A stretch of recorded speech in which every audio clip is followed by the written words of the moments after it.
What do you... Elk? How much is that? If you just eat elk, you have way less impact on the greenhouse gases than you do if you're a vegetarian. And most of them will quit.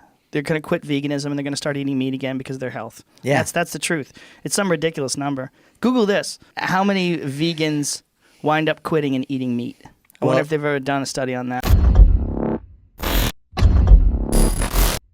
Hey, what is up, guys? So if you've been in the vegan community for just a little bit of time, especially in the vegan YouTube sphere, you've very likely seen anti-vegans make the claim that 84% of vegans quit being vegan. This figure is usually cited in an attempt to show that the vegan diet inevitably leads to bad health outcomes and that therefore going vegan is a lost cause. So today we're going to take a deep dive into what this 84% figure is derived from, why the figure doesn't even illustrate what anti-vegans are trying to illustrate when citing it, and how even if we assume the figure was accurate, it still wouldn't say anything about vegans and health outcomes. And to be clear, I'm going to be diving into the origin of this 84% figure with the help of Interspecies and a Twitter thread she made going over the study. So the study came out of Faunalytics. Faunalytics is a nonprofit organization that provides animal advocates with access to the research and analysis of various animal issues, including factory farming, veganism, etc. So here's the first problem with anti-vegans using this 84% figure. This 84% figure included vegetarians and vegans.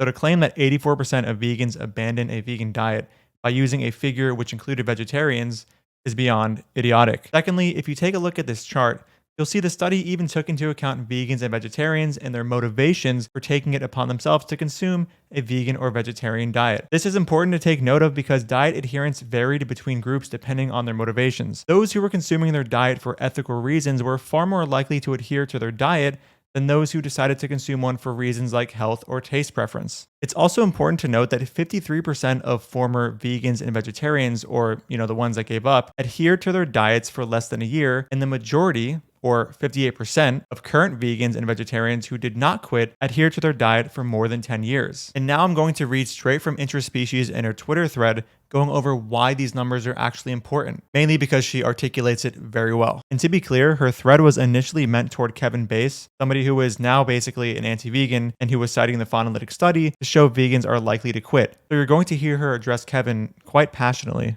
in this quote. So in referring to the 53% and 58% statistics gone over earlier, Interspecies says, why is it important? Well, if you're not blinded by ideology like Kevin is, despite his desperate claims to the contrary, then it seems obvious that when you group vegans and vegetarians in together, only define vegan as someone whose diet omits animal products, consequently include people in the vegan group who were simply interested in trying out a diet for their health, and further observe that those interested in ethics actually maintain longevity, then it seems pretty fucking reasonable to conclude that all the study shows is that when someone views veganism as just another diet with potential health benefits, but isn't necessarily committed to it beyond that, they're more likely to abandon ship than people who are actually ethically committed to omitting animal products from their diet in order to refrain from participating in animal agriculture. The former group has a significantly smaller incentive to actually ensure they're maintaining a sustainable form of a plant-based diet. So beautifully expressed by Interspecies, and I want to explain something else that I found pretty interesting when reflecting on what I hear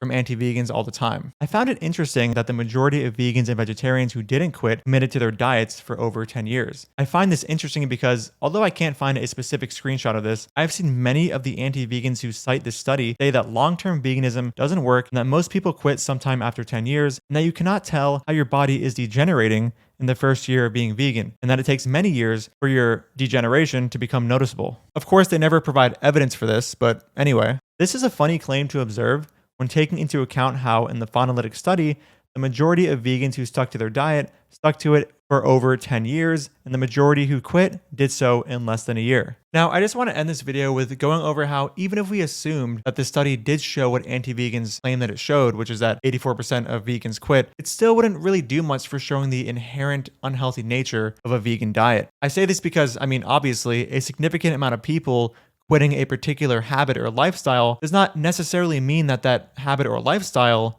is unhealthy. A large proportion of people who try to exercise end up quitting eventually. This does not mean that exercise is therefore unhealthy. This may sound crazy, guys, but what determines whether or not a lifestyle or diet is unhealthy is health outcomes, and not the proportion of people who have quit a particular lifestyle. All right, guys, that is the end of the video. Next time you see a random anti-vegan idiot cite the 84% figure, just send them here. I will see you guys in the next video. Dude, even vegans don't get your weird, stupid wannabe sense of irony here. Who is your audience? Nobody gets these dumb jokes. Dude, even vegans don't get your weird, stupid